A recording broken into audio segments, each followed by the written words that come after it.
ప్రస్తుత ప్రపంచ గమనాన్ని గమనిస్తే అత్యంత ఆశ్చర్యకరమైన మార్పు జెన్జీ రూపంలో కనిపిస్తోంది. వీరి విభిన్నమైన ఆలోచన శైలి, జీవన విధానం చూసి ప్రపంచవ్యాప్త శాస్త్రవేత్తలు, సామాజిక విశ్లేషకులు సైతం విస్మయానికి గురవుతున్నారు.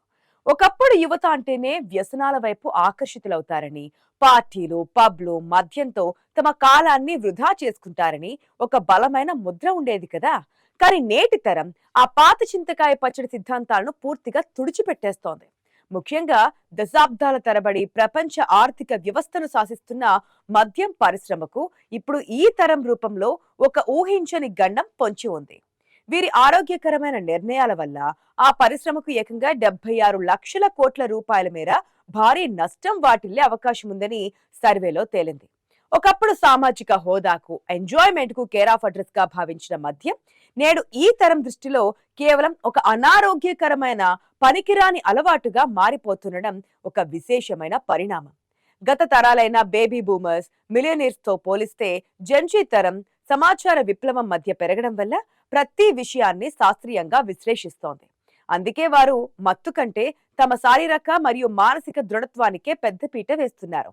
విదేశాల్లో రాజకీయ చైతన్యంతో ప్రభుత్వాలను సైతం గడగడలాడిస్తున్న వీరు మన దేశంలో మాత్రం ఆధ్యాత్మికత వైపు మళ్లుతూ, భజన క్లబ్లలో చేరుతూ, డ్రగ్స్ మద్యానికి పూర్తిగా దూరంగా ఉంటూ ఒక కొత్త సంస్కృతికి తెరలేపుతున్నారు.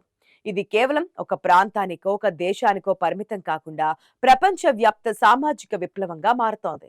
ఈ తరం యువత మద్యం పట్ల చూపుతున్న విముఖత వెనుక బలమైన ఆరోగ్య, ఆర్థిక కారణాలు దాగి ఉన్నాయి. వీరు కేవలం తక్షణ హ్యాంగ్ ఓవర్ గురించి మాత్రమే కాకుండా దీర్ఘకాలికంగా కాలేయ సంబంధిత వ్యాధులు, మెదడుపై పడే ప్రతికూల ప్రభావాల గురించి క్షుణ్ణంగా అవగాహన కలిగి ఉన్నారు. సోషల్ మీడియా ప్రభావం కూడా ఇందులో కీలక పాత్ర పోషిస్తుందనే చెప్పాలి.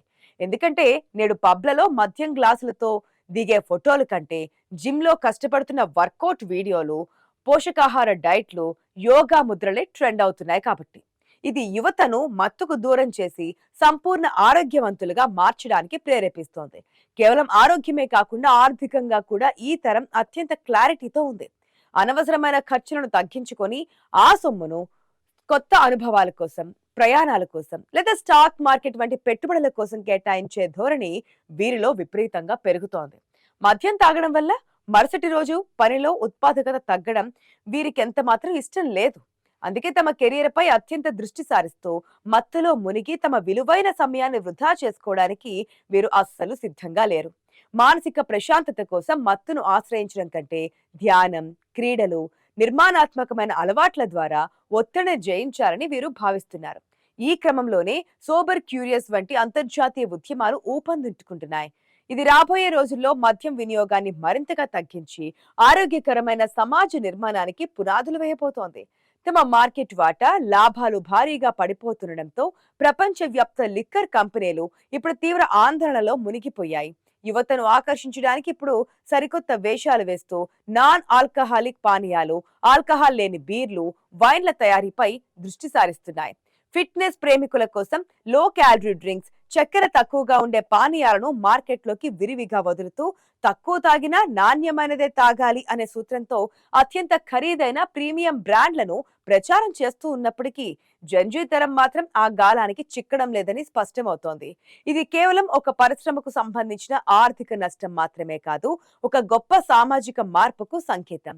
ఎందుకంటే యువత మత్తుకు దూరంగా ఉంటే అది ఆ దేశ అభివృద్ధికి, ఉత్పాదకతకు, కుటుంబాల సుఖశాంతులకు ఎనలేని మేలు చేస్తోంది.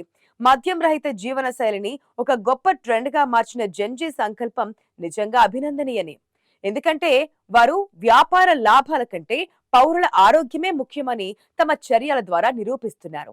76 లక్షల కోట్ల రూపాయల నష్టం అనేది మద్యం పరిశ్రమకు ఒక భయంకరమైన అంకే కావచ్చు, కానీ స్పష్టమైన ఆలోచనలతో భవిష్యత్తును నిర్మించుకోవాలనే ఈ తరం మొండి పట్టుదల సమాజానికి ఒక సానుకూల పరిణామం.